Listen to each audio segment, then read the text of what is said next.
So I am a rehabilitation counselor for the U.S. Department of Veterans Affairs.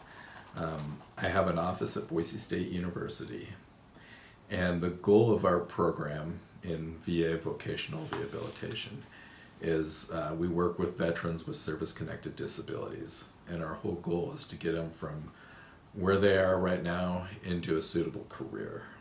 And it's kind of a lengthy process. To be found eligible for our program, like I said, they have to have a service-connected disability.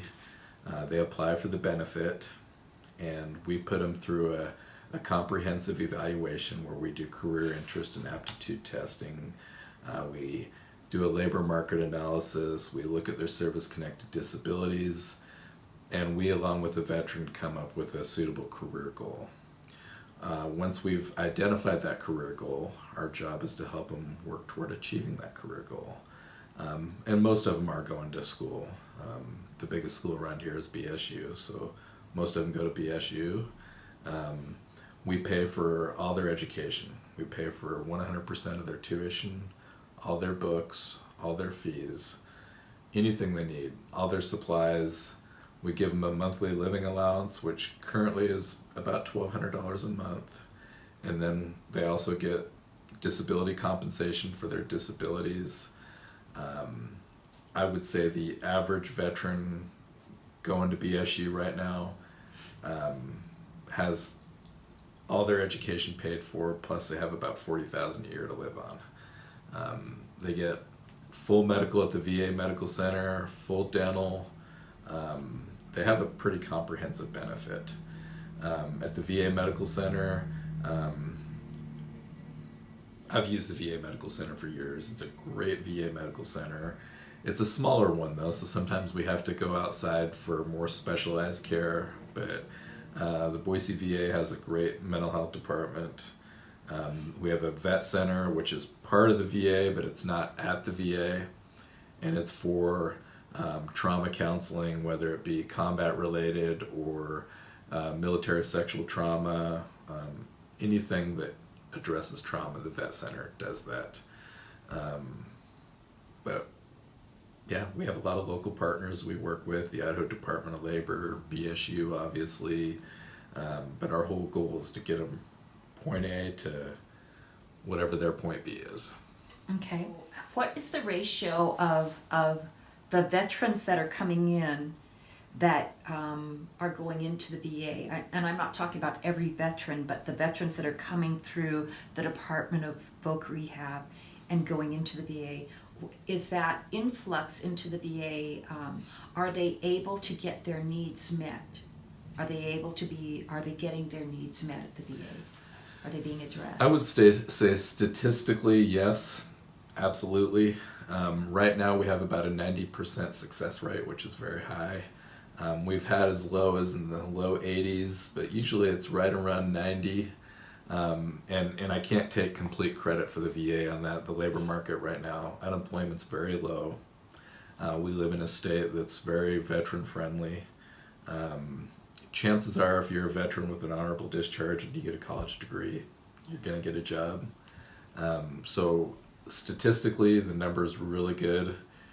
You're going to hear about veterans that have issues, and they're out there. I mean, they've experienced a lot. They've got disabilities. They've got trauma. Not everyone has the same adjustment process. The numbers are really good, but there's always those that the numbers don't account for. Mm-hmm. And we try to reach out to them. Like I said, we work closely with the vet center. There's a lot of good services, but there's still veterans who are slipping through the cracks. There's always a need. So the veteran that does not get an honorable discharge, the veteran that's had some trouble along the way, or the veteran that got an honorable discharge, came home and got into trouble, where are they in the whole schema? So in Voc Rehab, if you have a general discharge under honorable conditions, you're still eligible for the benefit. You would not be eligible for the GI Bill. But Voc Rehab's actually a better program. It provides more benefits. So that veteran would still get Voc Rehab. Okay. If you have a dishonorable discharge, you're not eligible for any benefits. If you have an honorable discharge, but then you have some trouble, you're still eligible for all your VA benefits. Okay. We may recommend, and I'll give you an example. Let's say a veteran comes back, they have an honorable discharge, and they get in trouble, they have some drug and alcohol issues.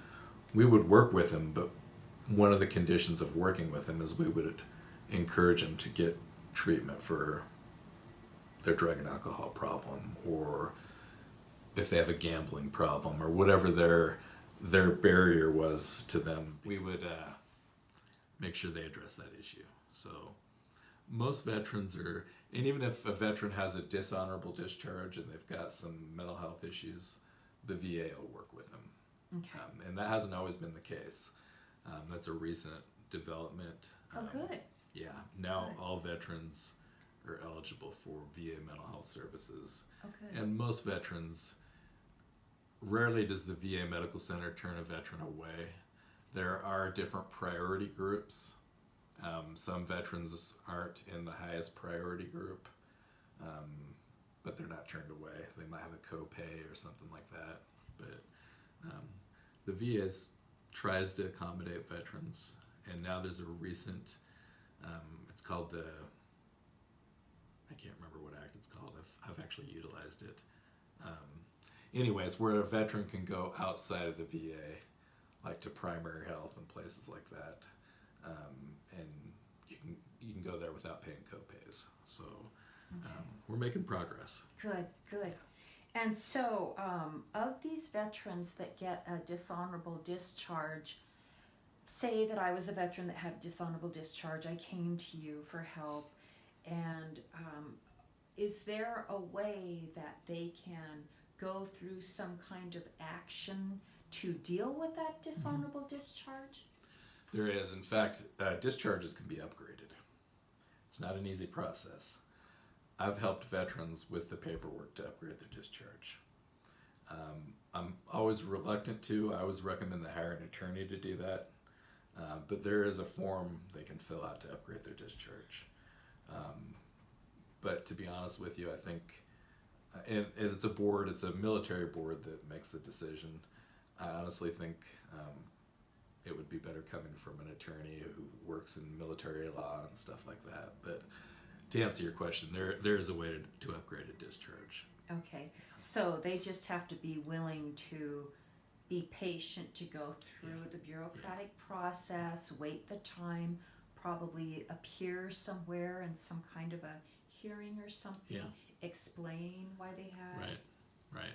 And there's no guarantee that the discharge will be upgraded. It just depends on the circumstances, and I think they take into consideration, what the veteran is doing now. But if it's a serious crime they committed, chances are it's not going to be upgraded. Okay.